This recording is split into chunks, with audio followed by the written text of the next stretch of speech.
नमस्कार, मैं हूं आपके साथ इश्तियाक अहमद और आप देख रहे हैं आर्य न्यूज। स्वागत है आपनों उत्तराखंड में। रुक करेंगे उत्तराखंड की तमाम खबरों की तरफ। अलग राज्य बनने के बाद उत्तराखंड 5वें विधानसभा चुनाव के लिए तैयार है और पिछली बार 3/4 से अधिक बहुमत के साथ सरकार बनाने वाली बीजेपी इस चुनाव में अपने सबसे युवा मुख्यमंत्री पुष्कर सिंह धामी के नेतृत्व में मैदान में उतर रही है। और अगर धामी को मुख्यमंत्री के रूप में अपना कौशल दिखाने के लिए केवल सिर्फ 6 महीने का ही समय मिला, लेकिन इस छोटी सी अवधि में भी अपनी कार्यशैली के साथ ही निर्णय लेने की क्षमता उनमें प्रदर्शित की और वक्त के रूप में विपक्ष विशेष रूप से कांग्रेस पर चुटेले अंदाज में निशाना साधना उन्हें भाता है और कांग्रेस को वो आक्रामक तरीके से घेर रहे हैं। और वहीं चुनाव के मोर्चे पर सक्रिय धामी सोची समझी रणनीति के तहत हरीश रावत के नेतृत्व वाली पिछली कांग्रेस सरकार को भ्रष्टाचार के मामले में कटघरे में खड़ा कर रही है। और वही हमारी 5 साल की पारदर्शी सरकार रही और एक भी मामला भ्रष्टाचार का नहीं आया। और कांग्रेस के हरीश रावत सरकार पूरे समय आंख भ्रष्टाचार में डूबी रही और उनका स्टिंग ऑपरेशन, उनका शराब कांड, खनन कांड भ्रष्टाचार की खुली किताब है। और कांग्रेस सरकार का कार्यकाल अगर इसे कोई मुद्दा बनाए तो हंसी आती है। ये तो ठीक वैसा ही है कि 900 चूहे खाकर बिल्ली हज को चली। और यहाँ कहें तो सूपा बोले तो बोले, छलनी भी बोले, जिसमें 256 छेद है।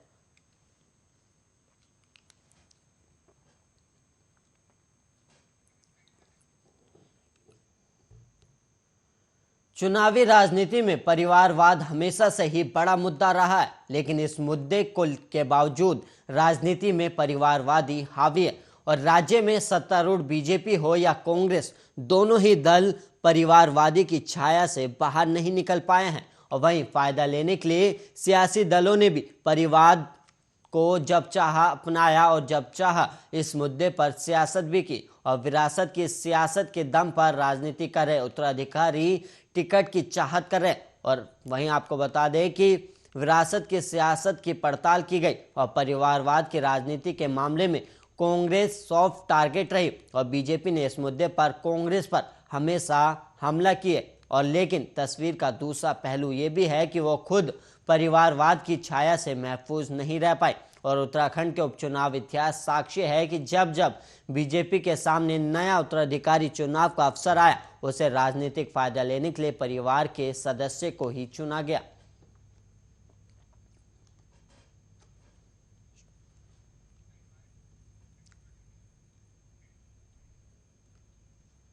जग गुरु शंकराचार्य स्वामी राज राजेश्वराश्रम महाराज को इस्लामी तालिबान की ओर से धमकी भरा पत्र मिलने के बाद पुलिस सक्रिय हुई है और पुलिस ने इस मामले में आश्रम के प्रबंधक की तहरीर पर मुकदमा भी दर्ज कर मामले की जांच शुरू कर दी है। और वहीं खनखल थाना प्रभारी मुकेश चौहान के मुताबिक खनखल स्थित श्री जगधुरु आश्रम में शारदा पीठाधीश्वर जग गुरु शंकराचार्य स्वामी राज राजेश्वराश्रम महाराज के आश्रम के प्रबंधक नारायण शास्त्री ने पुलिस को शिकायत दी, जिसमें उन्होंने बताया कि 13 जनवरी को शंकराचार्य स्वामी को पोस्ट के माध्यम से इस्लामी तालिबान का एक धमकी भरा पत्र मिला, जिसके बाद महाराज ने पुलिस को इस मामले की सूचना दी है।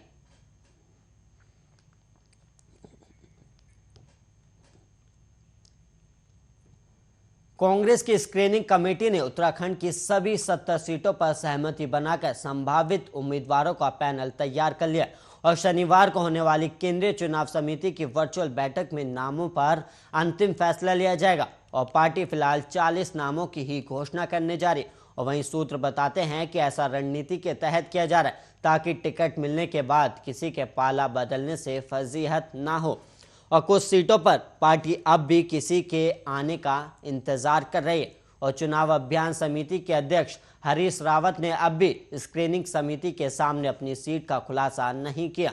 और रावत ने समिति के अध्यक्ष अविनाश पांडे और प्रभारी देवेंद्र यादव से नेतृत्व से पूछकर फैसला लेने का आग्रह किया है कि वो खुद चुनाव लड़े या लड़ाएं। और वहीं आपको बताते हैं कि ऐसा इसलिए क्योंकि रावत किसी नई सीट से लड़ने की मंशा जता चुके हैं और नई सीट पर उन्हें ज़्यादा समय देना पड़ेगा। और वहीं स्क्रीनिंग समिति ने लगभग 50 सीटों पर सिंगल नाम तय किए। हालांकि इन सीटों के अन्य प्रमुख दावेदारों के नाम भी सीआईसी को साथ में भेजे जा रहे हैं।